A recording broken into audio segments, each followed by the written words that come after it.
Abra a tua Bíblia em 2 Tessalonicenses, capítulo 2. 2 Tessalonicenses é um livro, um pequeno livro, de 3 capítulos apenas, que Paulo escreveu à igreja de Tessalônica. Tessalônica fica na Macedônia. Hoje ela pertence, a cidade de Tessalônica pertence à Grécia, na Europa já, né? E é fruto do trabalho missionário do apóstolo Paulo, da segunda viagem missionária. A data que Paulo escreveu isso não é muito certa, se foi dentro da segunda viagem missionária, muito provavelmente. Então pode ser que ele tenha escrito em 54, 55 do primeiro século, mas é muito provável que ele tenha escrito essa carta da cidade de Corinto, que também é uma cidade que Paulo investiu ali na segunda viagem missionária que fez. E quando ele fez esse trabalho na cidade de Tessalônica, não gastou muito tempo ali, mas ele investiu tempo suficiente para que em Tessalônica tivesse uma igreja muito forte, uma igreja muito abençoada. E ele escreve essa carta para eles, principalmente para tratar do assunto da segunda vinda de Cristo. O que aconteceu? Depois de Paulo passar em Tessalônica e falar do Evangelho, e falar muitos detalhes que nem estão escritos aqui em 2 Tessalonicenses, nem na primeira, né? A primeira carta aos Tessalonicenses é maior. Então, ele ensinou muitas coisas ali, certamente muito mais do que ele escreveu na primeira e segunda cartas, mas ficou um assunto muito intrigante entre os membros de Tessalônica, que era o assunto relacionado à segunda vinda de Cristo. Ele saiu, continuou a sua jornada missionária, e outras pessoas acabaram passando. Isso era comum no primeiro século, onde os missionários passavam nas cidades, outros se levantavam, inimigos da cruz mesmo, pessoas de outras crenças, entravam nessas mesmas cidades, tentavam se infiltrar na igreja para confundir o conhecimento, confundir a verdade do Evangelho que era pregada pelos apóstolos e pelos diversos discípulos de Jesus Cristo no primeiro século. E quando Paulo saiu de Tessalônica, alguns visitando a cidade de Tessalônica, criaram uma confusão na cabeça da galera a respeito da segunda vinda de Jesus. E foi necessário o apóstolo Paulo escrever a segunda epístola aos Tessalonicenses para dar esclarecimentos a respeito desse assunto tão importante. Esse assunto é tão importante para nós hoje, é importante para nós porque nós entendemos, praticamente todas as igrejas entendem do mundo, as igrejas cristãs entendem que nós estamos muito, muito próximos da segunda vinda de Jesus Cristo. A maioria dos estudiosos, escatologistas, gente que estuda as últimas coisas e estuda o livro de Apocalipse, não apenas, mas todos os textos escatológicos, né, proféticos escatológicos, tanto do Antigo Testamento como do Novo Testamento, entendem que é muito, mas muito possível que Jesus venha num tempo em que nós estaremos vivos ainda, dentro da nossa geração. Nós provavelmente somos os trabalhadores da última hora, nós provavelmente somos a igreja que vai experimentar a segunda vinda de Jesus. Eu digo provavelmente, porque nós não temos como afirmar tempos e nem datas. Nós temos alguns recursos que Jesus deixou para nós de observarmos os sinais. E com base na observância dos textos sagrados que falam da segunda vinda e todo um conjunto de sinais no nosso tempo, soma tudo isso e algumas conclusões dos estudiosos afirmam que sim, é muito provável que Jesus volte no nosso tempo. Eu, particularmente, mesmo que não possa afirmar, no meu espírito eu acredito que isso possa acontecer de verdade. Na verdade, eu oro e busco a Deus a respeito disso. É muito provável que eu e você estejamos na terra no tempo em que a perseguição vai se intensificar, no tempo em que o anticristo vai se manifestar, junto com o trio satânico, o anticristo, o falso profeta e a besta. Eles vão se manifestar um pouquinho antes, né, da vinda de Jesus Cristo, do jeito que for, ok? Evidentemente, eu não tenho como entrar nas diversas posições escatológicas a respeito desse assunto, não é também a minha intenção, mas o que eu quero conversar com você a respeito do assunto do capítulo 2 de 2 Tessalonicenses. E ele está resolvendo esse problema na cabeça dos irmãos lá de Tessalônica, mas esse assunto é muito importante para nós, porque como será a igreja dos últimos tempos? Como será a pregação do evangelho dos últimos tempos? Como o mundo vai estar se comportando?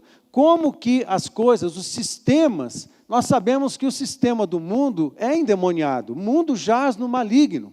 Nós sabemos que o príncipe das trevas, ele ainda tem liberdade de se movimentar nessa terra. Ele tem liberdade, a liberdade é vigiada, está debaixo da soberania de Deus, mas sim, ele tem liberdade de se movimentar nesse tempo, nesta terra, ok? A igreja é vitoriosa, a igreja avança, mas nós não estamos enganados, nós estamos, sendo igreja, expressão do reino de Deus na terra, expressão visível e palpável do reino de Deus na terra, mas numa terra que hoje está debaixo das influências de Satanás. Uma terra que hoje está debaixo das influências demoníacas nos governos das nações, nos governos de províncias, de estados, de municípios. O mundo está debaixo da influência do mal, do espírito do anticristo. É nesse mundo que nós vivemos. E o nosso desafio é vivermos nesse mundo com a cabeça de um cidadão do reino dos céus. Vivermos nesse mundo injusto como um cidadão do reino de justiça. Amém? Vivermos num mundo que se diverte com a mentira, com o engano, sendo escravos da verdade, servos da verdade, filhos da verdade. Amém? É um desafio para todos nós, é um desafio.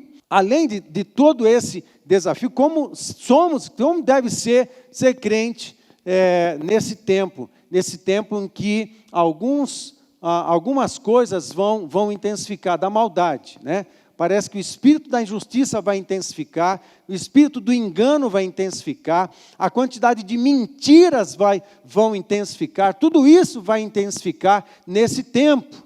Né? A proposta de pecado vai intensificar a imoralidade, vai intensificar a injustiça, vai intensificar a mentira. Tudo isso vai intensificar, até o ponto em que começar a acontecer também perseguição contra os cristãos, ok? Isso já acontece no mundo, isso já acontece em outros continentes. Na nossa nação, isso acontece de uma maneira muito branda. Nós ainda convivemos com muita liberdade, mas haverá um tempo em que nós seremos também perseguidos e a perseguição contra a igreja vai intensificar. Se você veio aqui e falou assim, eu preciso de uma palavra que me alivie a alma, então eu vou dizer para você, a palavra que eu vou dizer para você vai aliviar a sua alma sim, desde que você esteja no lugar certo, fazendo a coisa certa, que você esteja comprometido com o reino de Deus do jeito que deveria,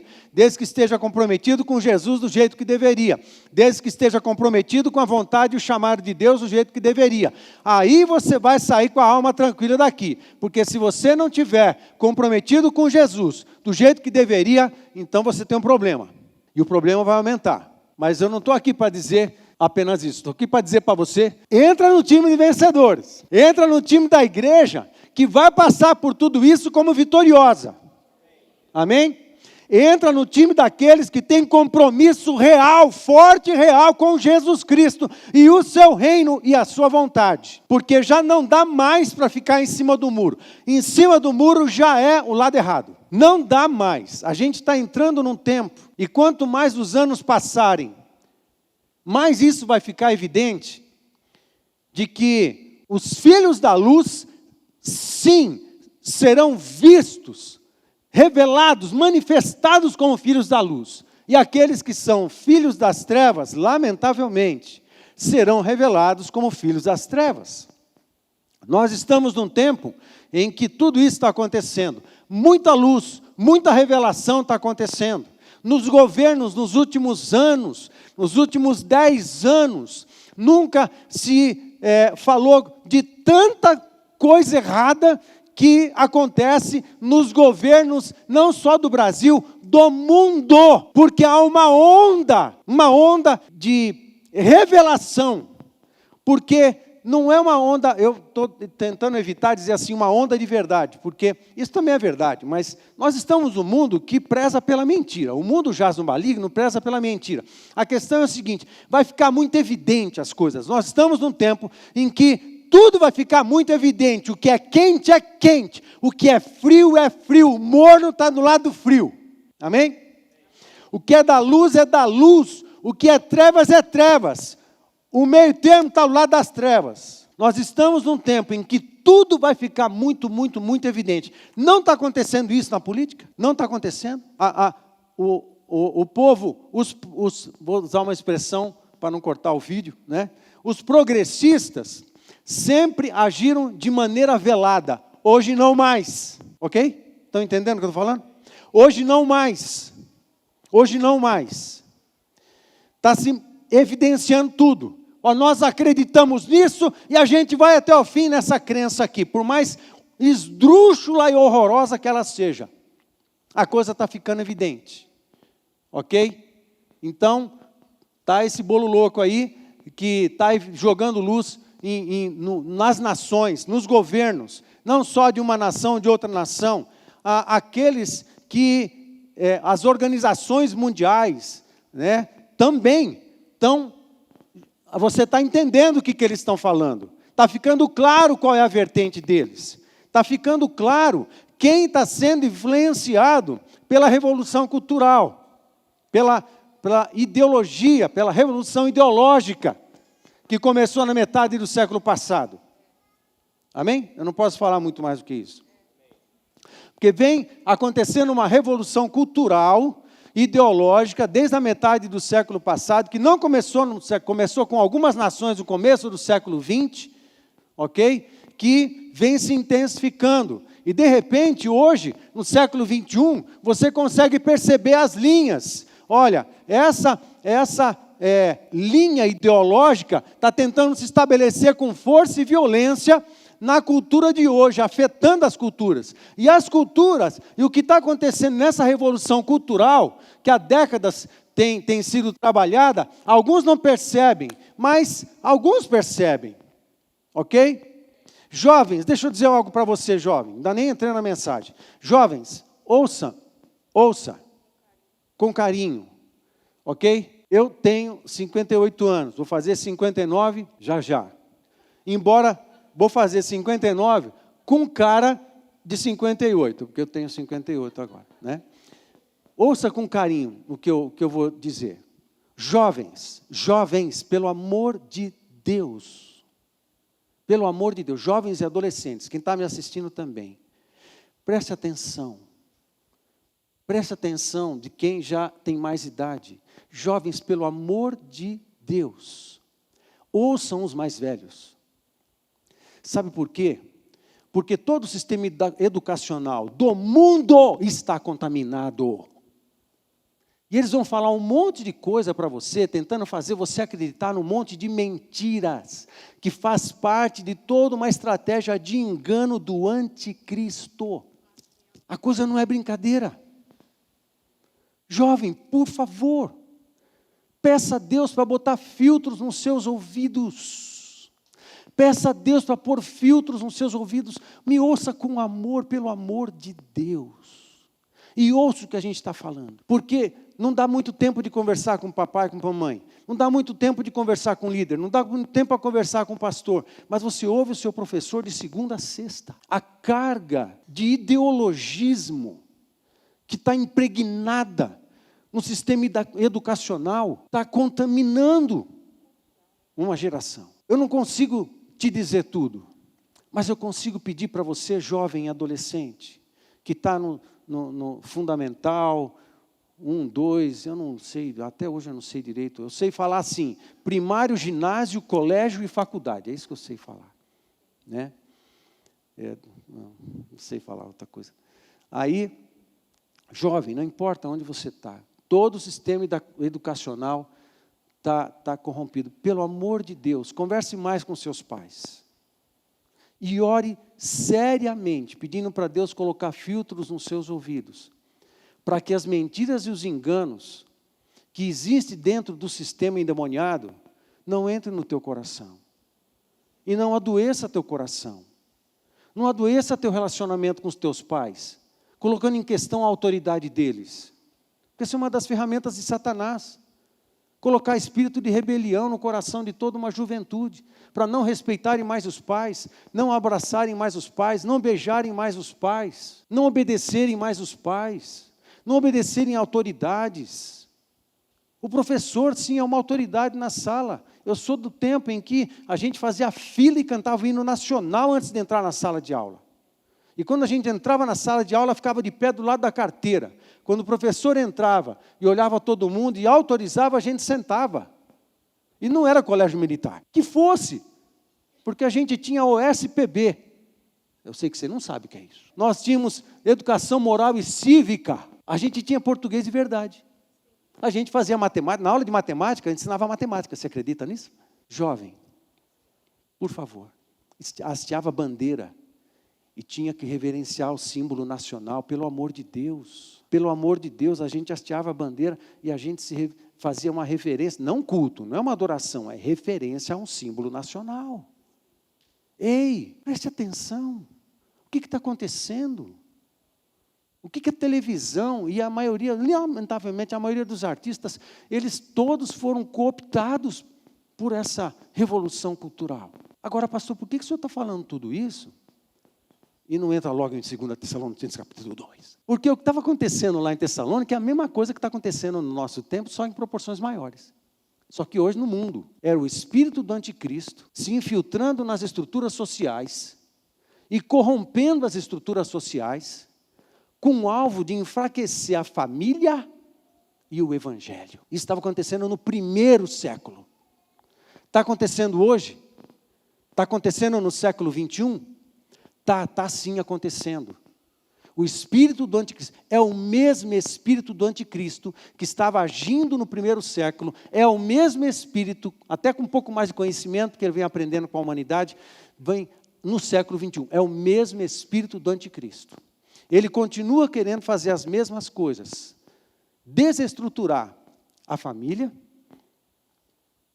abalar todas as bases familiares, desconstruir os valores familiares, desconstruir os valores de moral e cívica, os valores da família, os valores do cristianismo.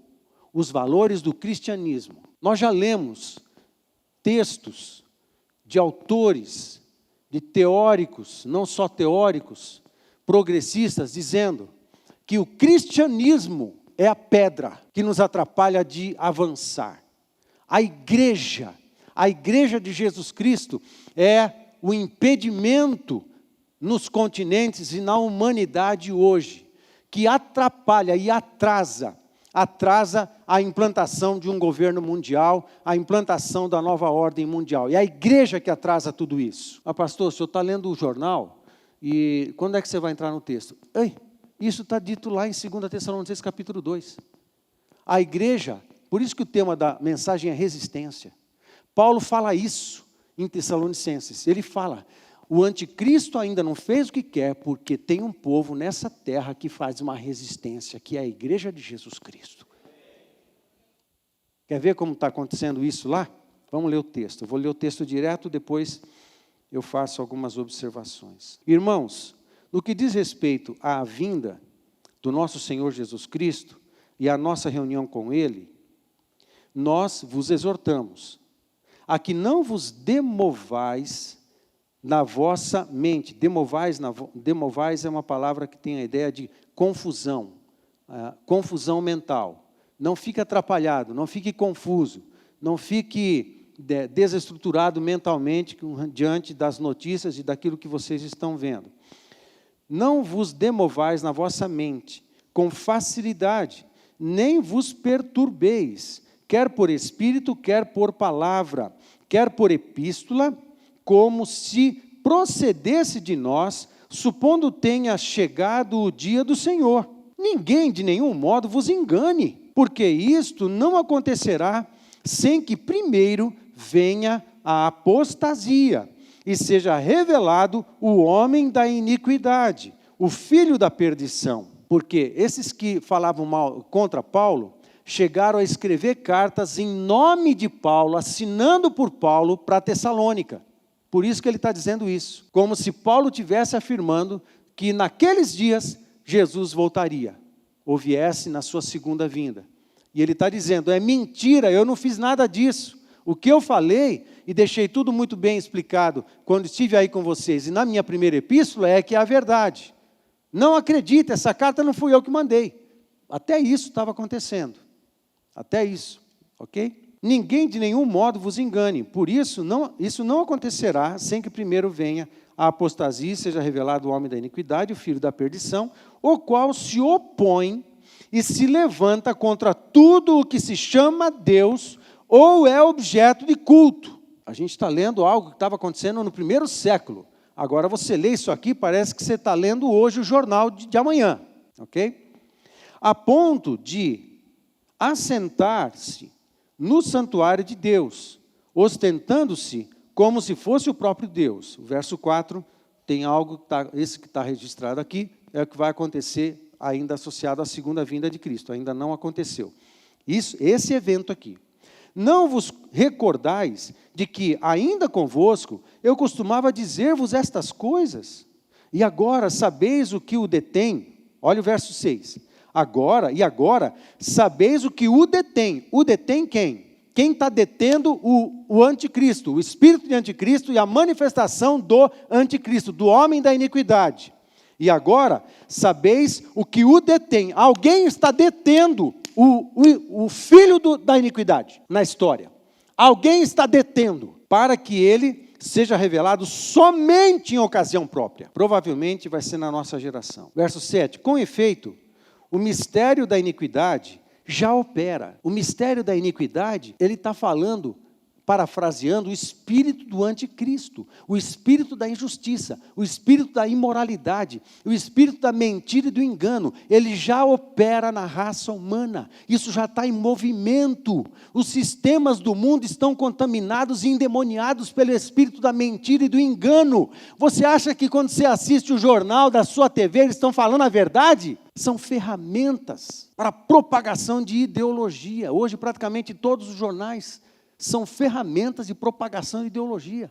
Você entende o risco que eu estou falando de pregar essas coisas? Mas se tem um negócio que o crente tem que ser, é ousado, é verdadeiro. Porque eu creio que as coisas vão melhorar e eu creio que as coisas vão piorar. Porque a Bíblia fala que as coisas vão piorar. Muita coisa vai melhorar.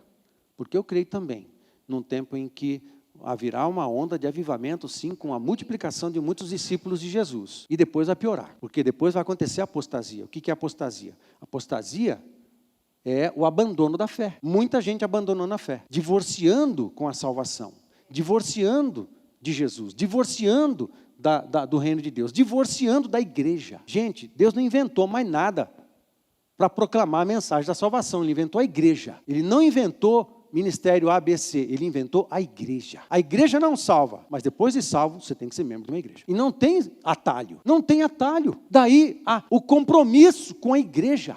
Tem um compromisso com Deus. Tem que ter com a igreja, porque a igreja é o corpo de Cristo, é o grupo dos santos, é a comunidade dos santos. Tem que ter compromisso com as pessoas também. Não só com Deus. Os que falam que tem comunhão só com Deus, parece aqueles de Corinto, que falam assim, um é de Paulo, outro é de Apolo, outro é de Pedro, mas eu sou de Jesus.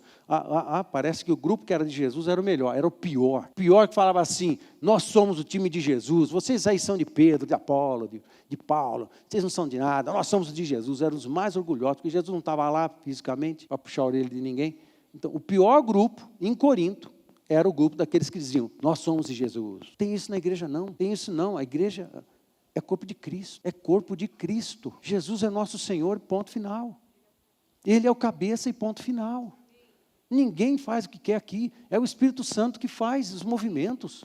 É o Espírito Santo que dá as direções, é o Espírito Santo que põe e tira, é o Espírito Santo que movimenta, é o Espírito Santo que dá dons, é o Espírito Santo que dá ministérios, o Espírito Santo é quem chama, é o Espírito Santo que faz tudo, a gente aqui só serve. E não estou falando só do pastor, estou falando de todo mundo. Com efeito, o ministério da iniquidade já opera e aguarda somente que seja afastado aquele que agora o detém.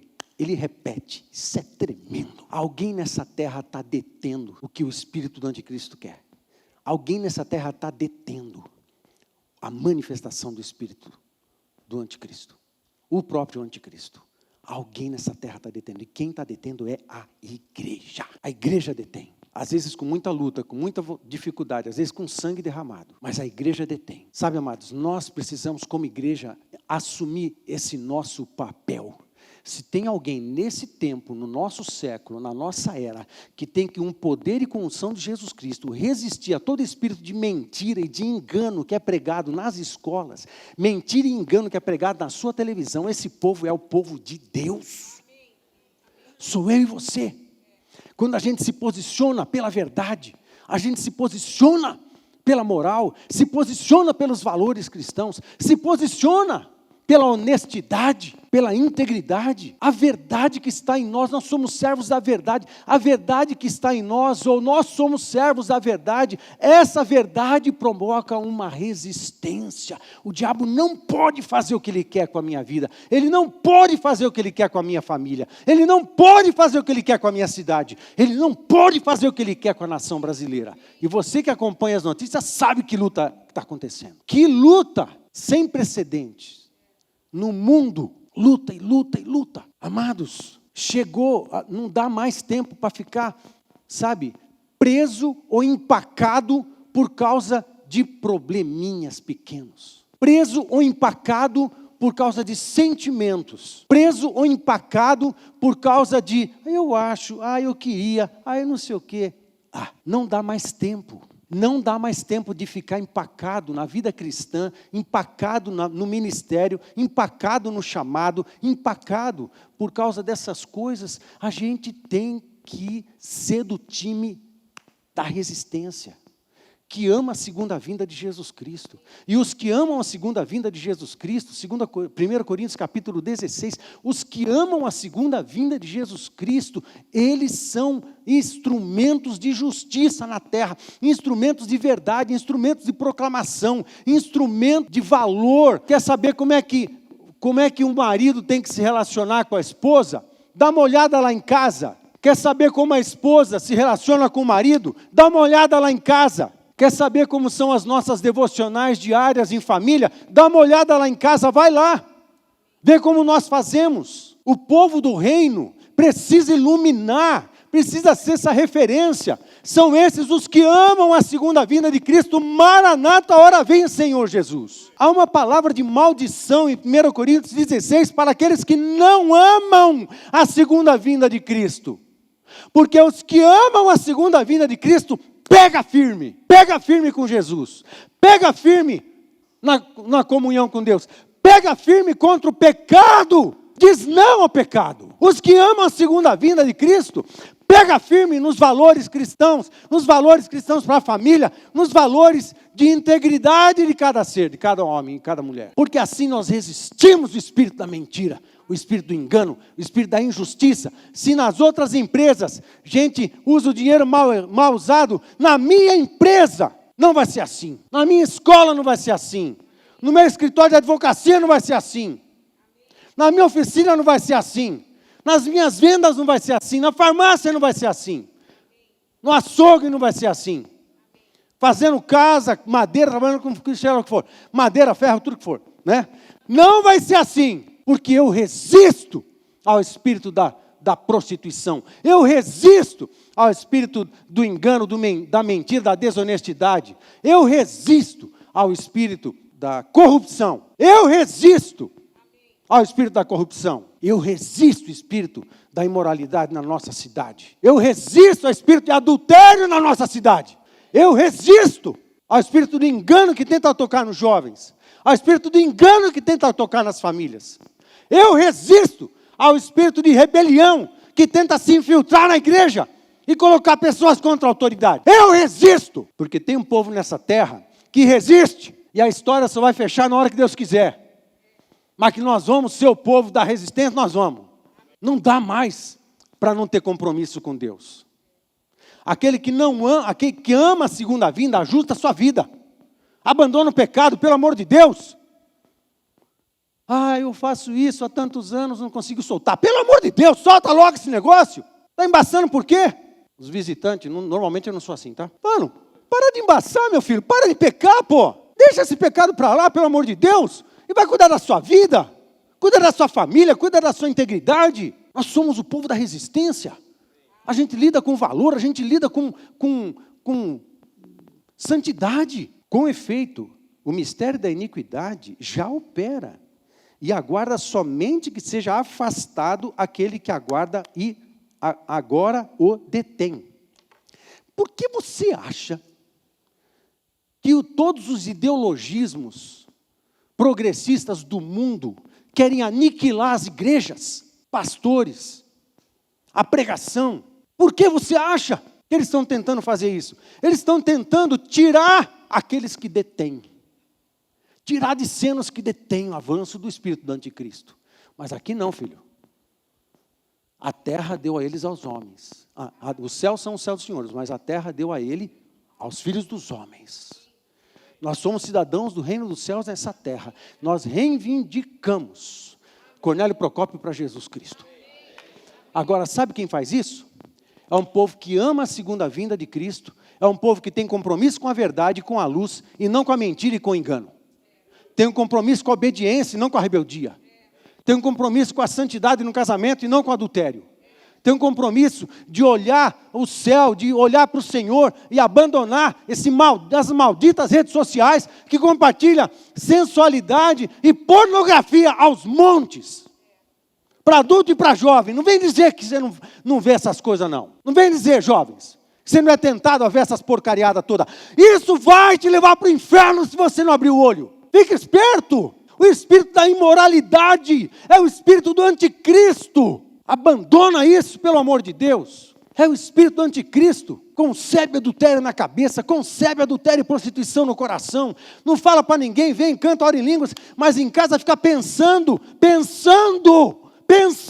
em infidelidades.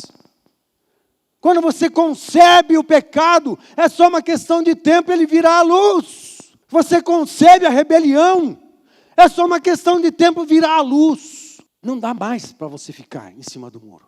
Você precisa tomar uma posição. Por quê? Os que não amam a segunda vinda, seja anátema. Pelo amor de Deus, apóstolo Paulo que está falando isso, não sou eu. 1 Coríntios 16. Os que não amam a segunda vinda e não cuidam da sua vida e da santidade do Senhor. 1 Coríntios 16, verso 22, diz assim: se alguém não ama o Senhor, seja anátema. Ponto. Maranata. Porque qual era o assunto dele aqui? O assunto dele tinha a ver com a segunda vinda de Jesus, o arrebatamento no capítulo 15. E quando ele finaliza o capítulo 16, fala: se alguém não ama o Senhor, seja anátema. Maranata. Maranata, ora vem, Senhor. Maranata é um clamor: venha Jesus. E anátema significa maldito. A geração que resiste ao espírito do anticristo nas famílias, nas casas, nas cidades, nas ruas, no trabalho, no comércio, na economia, em todas as camadas da sociedade, é feito por gente que ama Jesus. Deus dá força para ele se manter firme resistindo. É a bênção do final do capítulo, que eu já saltei tudo, já baguncei todo o meu esboço aqui. Eu vou para o final. Então, será de fato revelado o iníquo a quem o Senhor Jesus matará com o sopro de sua boca e o destruirá pela manifestação de sua vinda. O fim, a gente já sabe, desde o começo. O que vai acontecer com o anticristo e o seu trio satânico. Vai acontecer isso aqui. Na segunda vinda, Jesus vem para resolver a parada e vai destruir definitivamente no tempo e no espaço os nossos inimigos. Isso vai acontecer na segunda vinda. É possível que na nossa geração. Ora, o aparecimento do iníquo é segundo a eficácia de Satanás. O iníquo é o anticristo. Aí falando da pessoa, do personagem que vai aparecer com esse espírito, que será uma das figuras, né, da trindade satânica, não é trindade, mas o trio satânico, né, que é o anticristo. Ora, o aparecimento do iníquo é segundo a eficácia de Satanás, com todo poder e sinais e prodígios da mentira. Não pense que as trevas não fazem também milagre, mas é tudo debaixo do espírito do engano, ok? Por isso Jesus alertou, falou, ó, vão enganar muitos. Fique esperto, quem tem o Espírito Santo e tem discernimento das coisas, não vai ser enganado, mas tem que ficar em comunhão com o Senhor. E com todo engano de injustiça aos que perecem, porque não acolheram o amor da verdade para serem salvos. A verdade, amados, é absoluto. Preste atenção nisso, por favor. Os jovens e adolescentes, um pouco mais. A Bíblia trata de absolutos. A verdade trata de absolutos. Os princípios de Deus tratam de absolutos. Os padrões de Deus são absolutos. O caráter de Deus lida com absolutos. Qual é, nessa revolução cultural que estão falando por aí hoje, no mundo inteiro, fala assim, no pós-modernismo, tudo é relativo, é o relativismo. Você pode ser o que você quer, meu filho. Tem mais de 100 gêneros que você pode escolher, que você não. Alguém desavisado poderia escolher. Você pode ser o que você quiser. Ou seja, não tem mais absolutos. Você pode casar, descasar, você pode não casar, você pode morar junto com um com o outro amanhã e depois do mês que vem, você pode fazer o que você quiser, você larga o trabalho e vai gastar todo o dinheiro, depois um parente seu que trabalhou anos e anos vai sustentar você. Faz o que? Faz sexo a torto direito. E se você engravidar, um pai, uma mãe ou um tio cuida do filho. Que isso? Que ideologia é essa?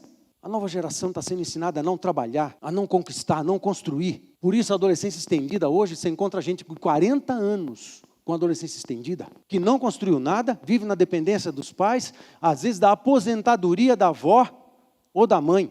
Ei, abre o olho! Uma geração que está sendo ensinada por todos os meios de comunicação que não existe verdades. A verdade é de cada um, você escolhe a sua. Não existe absolutos, mas existe Deus é absoluto. O reino de Deus é absoluto. A verdade do Evangelho é absoluta. Uma verdade que ninguém pode mudar. Aquele que crê em Jesus Cristo será salvo. Mas aquele que não crê já está condenado. Ponto.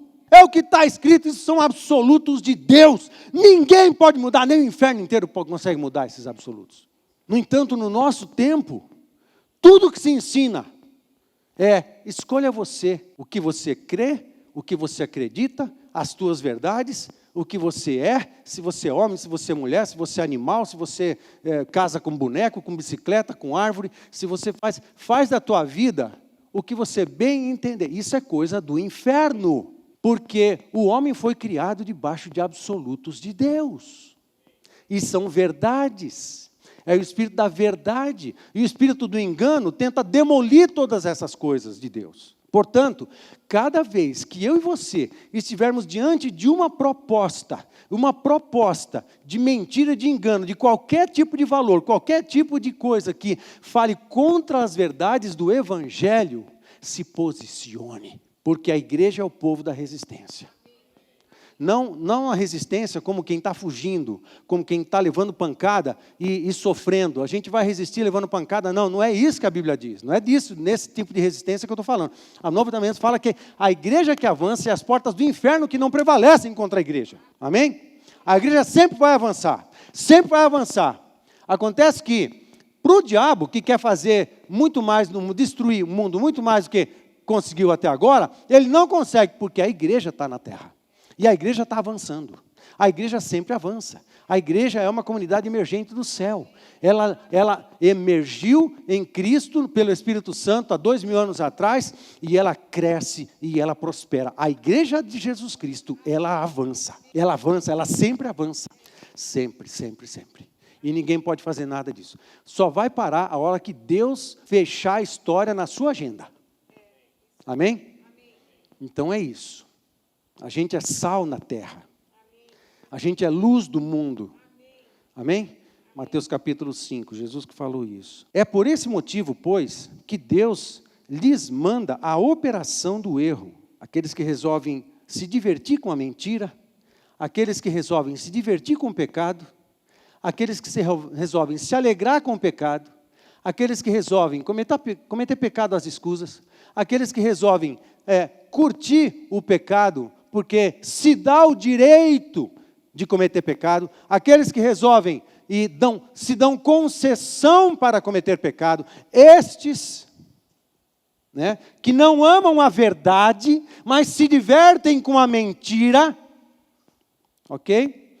É por esse motivo, pois, que Deus lhes manda a operação do erro para darem crédito à mentira, a fim de serem julgados todos quantos não deram crédito à verdade. Pelo contrário, deleitaram-se com a injustiça. O que Deus está falando aqui, o que Paulo está falando assim, aqueles que gostam do pecado, se misturam com o pecado, se divertem com o pecado, Deus vai falar assim, é isso que você quer? Defina a sua vida. Quem você é, que tipo de vida você quer. Se é isso, então eu vou permitir que você mergulhe naquilo que você quer mais ainda. E você vai se afogar no meio de enganos e mentiras. Você vai se perder por causa disso que você escolheu. Deus está liberando as pessoas para se divertirem cada vez mais. Por isso, quem é santo, santifique-se ainda. E quem é sujo, suje-se ainda. No final dos tempos, vai ter polaridades. Em cima do muro não vai ter. Amém, gente? Aí, finalizando o texto, 13 a 17. Entretanto, fale comigo, entretanto. Aí mudou o discurso aqui. Nessa hora, Paulo se volta para a igreja, ele está tratando do problema até o verso 12, mas do verso 13 ao 17, ele se volta para a igreja e ele fala assim, entretanto, tudo isso vai acontecer no mundo, no tempo certo vai acontecer. A igreja é o povo da resistência do reino de Deus. Mas agora eu quero falar com vocês, igreja. Entretanto, devemos sempre dar graças a Deus por vós, irmãos amados pelo Senhor, porque Deus vos escolheu desde o princípio para a salvação, pela santificação do Espírito e fé na verdade, para o que também vos chamou mediante o nosso Evangelho, para alcançardes a glória de nosso Senhor Jesus Cristo. Assim, pois, irmãos, permanecei firmes e guardai as tradições que vos foram ensinadas da doutrina dos apóstolos, seja por palavra, seja por epístola nossa. Ele está falando de 1 Tessalonicenses. Aí ele finaliza, 16 e 17. Ora, nosso Senhor Jesus Cristo mesmo e Deus, o nosso Pai, que nos amou e nos deu eterna consolação e boa esperança pela graça, consolem o vosso coração e vos confirmem ou fortaleçam em toda boa obra e boa palavra. Então, o conselho de Paulo, um conselho e uma oração. O único conselho de Paulo que ele dá para os irmãos de Tessalônica, diante desse quadro todo que ele pintou, até o verso 12, está no verso 15. É um só conselho. Um só conselho que ele dá, um só. Não dois, um. E o conselho, assim, pois, irmãos, permanecei firmes e guardai as tradições que vos foram ensinadas, seja por palavra, seja por epístola nossa. O conselho de Paulo aqui é, irmãos, permanecei firmes na palavra. Permanecei firmes na palavra de Deus. Se você estuda a palavra de Deus, lê a palavra de Deus, os teus ouvidos estarão filtrados ou com filtros nele, apurados, sabendo discernir as mentiras. Mas porque você se alimenta da verdade. O único conselho que Paulo faz para uma galera que está diante desse mundo aqui, diante de todas essas situações, fiquem firmes, permanecei firmes e guardai a palavra de Deus no vosso coração. Amém? É o conselho para mim e para você. Amado, não é opcional, pelo amor de Deus, vamos parar com essa tradição. Na geração dos últimos 20 anos, 30 anos, está sendo conhecida como o povo que menos lê a Bíblia, desde a Reforma. Aliás, na Reforma não dava, muita gente não lia mesmo, porque não sabia nem ler. Aliás, a Reforma é que mudou esse quadro. Quando chegamos num tempo em que haviam muitas Bíblias impressas, e por causa do movimento reformista, a educação se estabeleceu em toda a Europa, chegando de alguma forma aqui nas Américas também, e muitas Bíblias foram impressas, até o século XVII, século XVIII, século XIX, um século de avivamento, palavra de Deus sendo pregada nas ruas, à torta direita, todo mundo pregando, muitos avivamentos, muitos moveres missionários aconteceram no século XIX, foi quando os protestantes vieram para o Brasil, metodista, congregacional, batista, presbiteriano, e metodista também, chegou na metade do século, um mover de avivamento no século XIX, e palavra de Deus sendo distribuída, sendo pregada, palavra de Deus, palavra. Agora nós, na nossa geração, aqui só no meu tablet tem mais de 50 versões da Bíblia, eu não consigo ler todas as 50 versões da Bíblia, mas que eu tenho. Ou seja, qualquer um pode ter, qualquer versão da Bíblia que quiser, de graça na internet. Você não precisa nem comprar material de estudo. Nós temos um tempo que a oferta de conhecimento é abundante, mas o que falta é fome.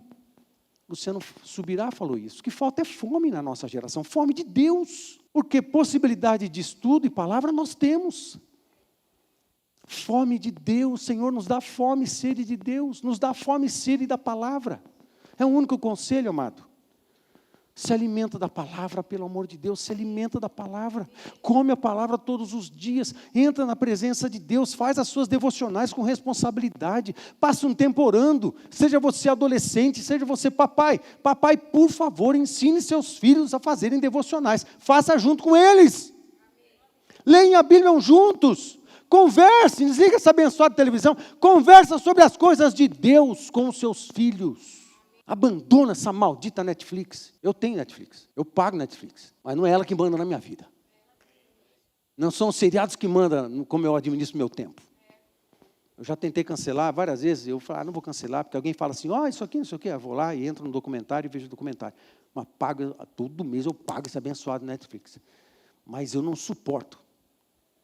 Porque isso está contaminando toda uma geração. O nego está ficando viciado em televisão e não lê mais a Bíblia e depois fala que não tem tempo, não gosta de ler. Para com isso. Para de desculpa. Não tem mais desculpa. Sai desse tempo, desliga a televisão, abandona esse maldito Netflix, senta com os filhos e conversa sobre as coisas de Deus. Vai dar crise de abstinência, provavelmente em alguns. Mas você supera, viu? Isso supera. O que não supera é você ficar escravo do pecado. Isso aí dói.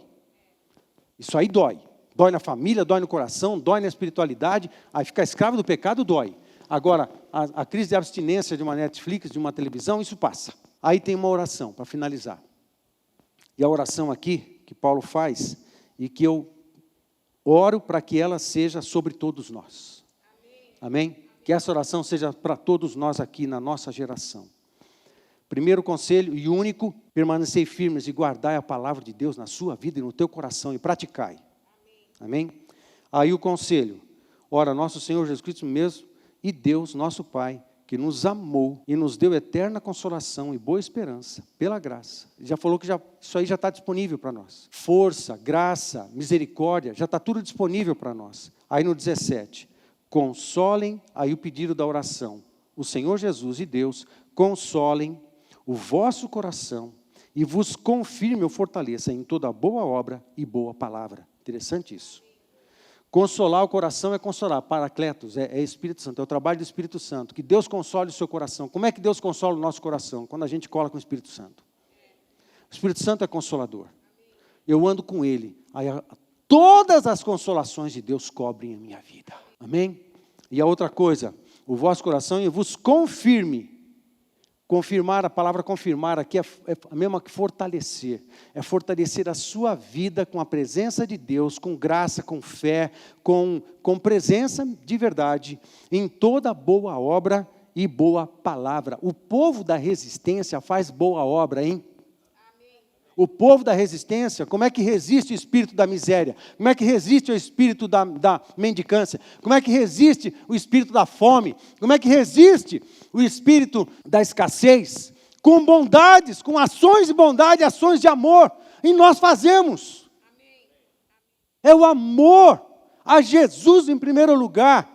E atos de amor, porque isso tem a ver com Jesus, que alguém para no mercado e fica das 8 da manhã até as 5 da tarde, pedindo comida para alguém que ele nem conhece. Isso é amor. É por amor que a gente faz essas coisas. Que Deus confirme a sua força, o seu poder, a sua unção, confirme nas obras de bondade que nós fazemos, porque o povo de Deus nessa terra é povo de bondade, é um povo de generosidade, que não está amarrado nas finanças, não está amarrado, não é escravo de mamon, mas libera, é abençoador, e porque é abençoador, Deus libera mais ainda. E o povo da resistência, que é o povo de Deus nessa terra, é o povo da boa palavra. O povo da boa palavra é o povo, é a igreja. É a igreja de Deus, é o povo da boa palavra. A boa palavra não é, primeiro que não é a boa palavra. Fala assim, eu não aguento mais. Está tão difícil. Meu salário não dá. Dói. Onde é que você... Aquela história dos mais idosos como nós, quando chega na nossa idade, você não pergunta mais como é que você está, você pergunta onde dói. E alguns explicam. Né? Explica todos os lugares onde dói. Não tem problema, se está doendo, é bom que fale. Né? Não tem problema nenhum. Mas o problema é o seguinte, não é esse, gente. É um coração que parece que é um depósito de amargura. É um depósito de ressentimento. É um depósito de mau humor. É um depósito de ranzinzice. Gente, não. Não, eu não tenho isso, não cabe mais no meu coração essas coisas. Eu tenho o sangue de Jesus que me perdoa, que me purifica. Eu tenho uma ordem para perdoar as pessoas, para não ficar com a vida amarrada em ofensas do passado. Eu tenho uma ordem de Deus para liberar e abençoar as pessoas. Eu tenho uma ordem de Deus para me libertar. Eu tenho essa ordem de Deus para eu provar a libertação completa em Cristo Jesus. Eu tenho o sangue de Cristo sobre mim. Eu tenho o amor de Deus sobre mim. Eu tenho essas bênçãos. Eu não sou obrigado a ficar escravo daquilo que eu fui no passado, daquilo que eu era no passado, ou dos pecados que eu cometi no passado. Eu sou o que sou hoje por Jesus. É Jesus que define a minha identidade, é Jesus que define a minha trajetória, é Jesus que define a minha estrada, é Jesus. O que eu fui no passado só serve para mostrar, olha o que Jesus fez na minha vida, aí se transforma em boa palavra. Em pregação para as pessoas. Boa palavra, o meu coração é cheio de gratidão. Aí ele fala aqui, havia perseguição no primeiro século? Claro que havia. No entanto, ele começa com ações de graça. Nosso coração tem que estar cheio de ação de graça, porque Deus está cuidando de nós. E quando a coisa apertar e piorar, a perseguição aumentar, o Senhor continua sendo Deus, o Senhor continua sendo fortaleza para nós, o Senhor continua sendo o nosso refúgio, Ele continua sendo consolador, Ele continua sendo libertador, Ele continua sendo provedor. Ele continua sendo provedor. Ninguém pode mudar isso. Nós vivemos em Londrina, quando viemos de São Paulo, já contei essa história. Ficamos 8 anos em Londrina, sem salário, sem renda. Eu não tinha orçamento, não podia fazer porque não tinha renda. Não tinha como registrar a entrada e saída, porque eu nunca sabia como que ia entrar. 8 anos vivendo assim, só pelo que Deus nos dava. Sabe o que eu acho? Eu não sei se foi uma boa coisa que Deus fez comigo. Bom, Deus sempre faz boas coisas com a gente, mas eu não sei se Ele falou assim, eu vou te dar uma experiência, porque vai ter um momento, para você jantar, você vai ter que orar no almoço. Você levantar de manhã, você vai ter que orar. E confiar que Deus vai te dar na hora do almoço. Mas eu vivi assim. Eu vivi assim durante 8 anos, vivemos na nossa casa. E Deus cuidou de tudo, não tive um aluguel atrasado. O único aluguel atrasado que eu paguei do meu apartamento lá, eu estava em São Paulo, liguei para o dono do apartamento e falei assim, seu Celso, eu estou em São Paulo, não estou com os dados aqui, eu não consigo fazer o pagamento do aluguel, Isso era sexta-feira, eu só vou conseguir fazer na segunda. Ele falou, Paulo, tudo bem, pode fazer na segunda-feira, não tem problema nenhum. A única vez que eu paguei meu aluguel atrasado. E aí, eu sou melhor do que alguém que atrasou o aluguel? Não, eu não sou. Porque eu sofri, não foi fácil aprender a fazer essas coisas, foi nesse período que eu entrei em depressão, porque eu não soube administrar a pressão no meu coração, eu não soube administrar minha alma, eu não soube lidar com essas pressões.